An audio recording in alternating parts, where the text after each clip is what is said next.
Assalamualaikum warahmatullahi wabarakatuh. Perkenalkan, kami dari kelompok 6. Di sini kami akan mempresentasikan materi mengenai pemberdayaan. Adapun anggota kelompok kami, yang pertama saya sendiri, Almatiana. Saya Windy Nesa Putri. Saya Nusantara. Saya Ida. Assalamualaikum warahmatullahi wabarakatuh.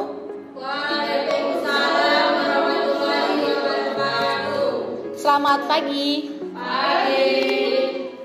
Yang saya hormati Bapak Ardan SKM MKes selaku pembimbing mata kuliah Manajemen Kinerja, Strategi dan Operasional, dan teman-teman ARS yang berbahagia. Puji syukur marilah kita panjatkan kehadiran Tuhan Yang Maha Esa karena telah memberi rahmat kesehatan kepada kita sehingga kita bisa berkumpul bersama-sama di kelas ini untuk memulai perkuliahan.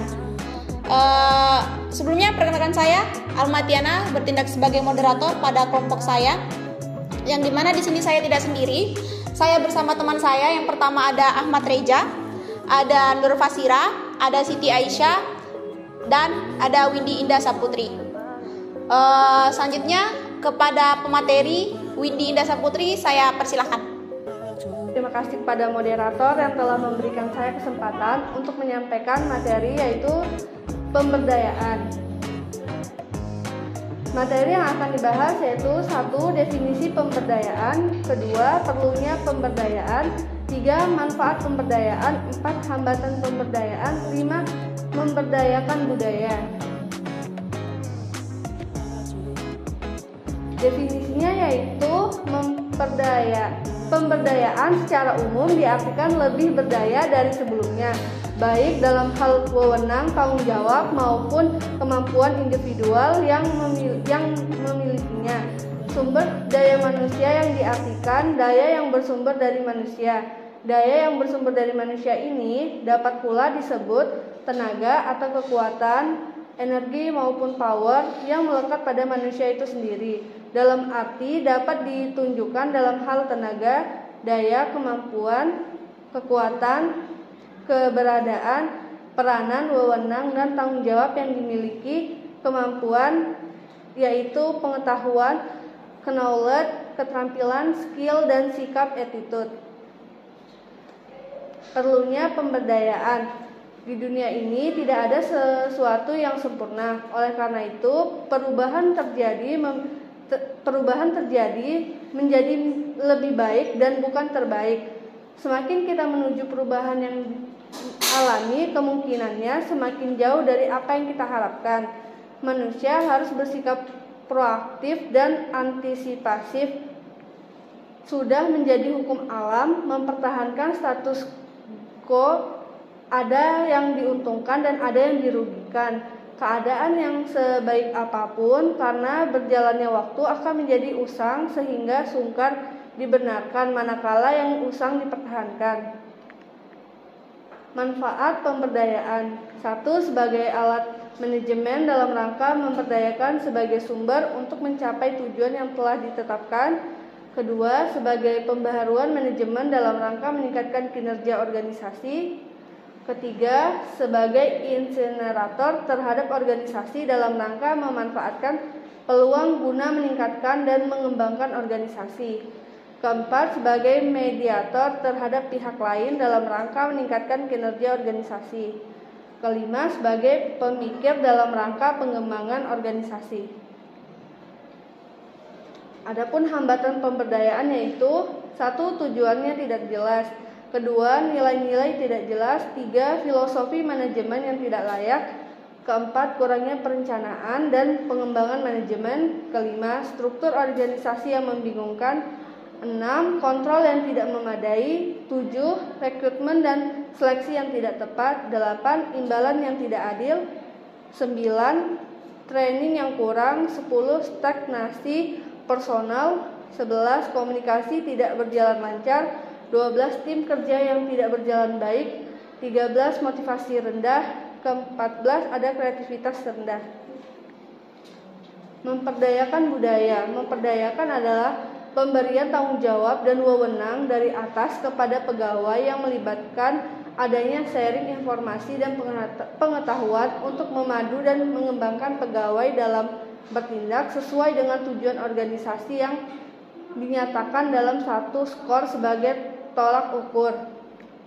Adapun menurut Sondang P. Siagian tahun 2021, dalam menyelenggarakan fungsi para anggota organisasi harus berdaya, yaitu 1. Diperlukan sebagai orang yang memiliki rasa tanggung jawab yang besar. 2. Diajak serta dalam pengambilan keputusan, bukan hanya menyangkut pekerjaan dan jabatan, akan tapi juga meliputi berbagai kehidupan organisasional pada umumnya. 3. Melakukan pekerjaan yang menarik, menantang, dan identitas yang jelas. 4. Adanya kebebasan bertindak, menyusun rencana, menentukan sasaran, menyusun jadwal penyelesaian pekerjaan, menentukan sendiri cara penyelesaian masalah yang akan dihadapi. 5. Kesempatan pengembangan potensial yang dimiliki menjadi kemampuan aktual operasional yang efektif sehingga kinerja meningkat. Pendekatan psikologika pemberdayaan atau psikologika empowerment. Pemberdayaan menurut Kruse and Edge diukur melalui 3 dimensi, yaitu 1. Personal influence, pengaruh pribadi, yaitu sejauh mana individu memiliki pilihan yang berkenan dengan perilaku mereka sendiri. 2. Self-efficacy, keefektivitas diri, yaitu sejauh mana karyawan mempunyai keyakinan untuk melaksanakan kerja secara tuntas. 3. Meaningfulness, makna kerja, karyawan menilai maka kerja bahwa mereka peduli apa yang mereka kerjakan, menilai sejauh mana karyawan menemukan pemenuhan dalam apa yang mereka kerjakan. Baik, sekian dari saya kembalikan pada moderator. Baik teman-teman, selanjutnya saya buka sesi tanya jawab. Saya persilakan kepada teman-teman, apakah ada yang ingin bertanya? Saya persilakan. Saya ingin bertanya. Saya Zahra Indria, perwakilan dari kelompok 5. Pertanyaannya, pada slide 8 tadi teman-teman sudah menjelaskan terkait pendekatan pemberdayaan psikologika. Lalu bisakah kelompok memberikan contoh dari masing-masing pendekatan tersebut? Terima kasih. Ini pertanyaan Zahra mengenai tentang apa itu pendekatan psikologika dan berikan contohnya. Jadi di mana di sini pendekatan psikologika yaitu pemberdayaan dilakukan berdasarkan 3 dimensi ini, di mana ada personal influence, di mana itu tentang pengaruh pribadi, di mana sejauh mana sih individu ini memiliki pilihan yang berkenan dengan perilaku mereka sendiri. Kemudian di mana ada self efficacy, di mana tentang keefektifan diri, di mana apakah karyawan sudah mempunyai keyakinan untuk melaksanakan kerjanya secara tuntas atau tidak. Kemudian di mana yang terakhir ini tentang makna kerja, seberapa besar tentang karyawan ini menilai makna kerja yang sudah dia lakukan, sebesar apa pentingnya pekerjaan ini, ya kan? Nah, kemudian untuk contohnya ini di sini di mana kita ketahui bahwa pemberdayaan itu adalah tentang peningkatan pengetahuan, tentang kemampuan diri, kompetensi, itu adalah pemberdayaan. Kemudian psikologika itu tadi tentang personal influence-nya, dari pengaruh pribadi, keefektifan diri, kemudian makna kerjanya. Jadi misalnya seseorang ini dilakukan peningkatan kemampuan berdasarkan psikologika itu tadi, dilakukan pelatihan-pelatihan tentang ini, bagaimana dia tuh misalnya kurang motivasi, dilakukan pelatihan pemberdayaan kepada orang-orang ini agar dia memiliki motivasi dalam bekerja dan dia percaya diri tentang kemampuannya.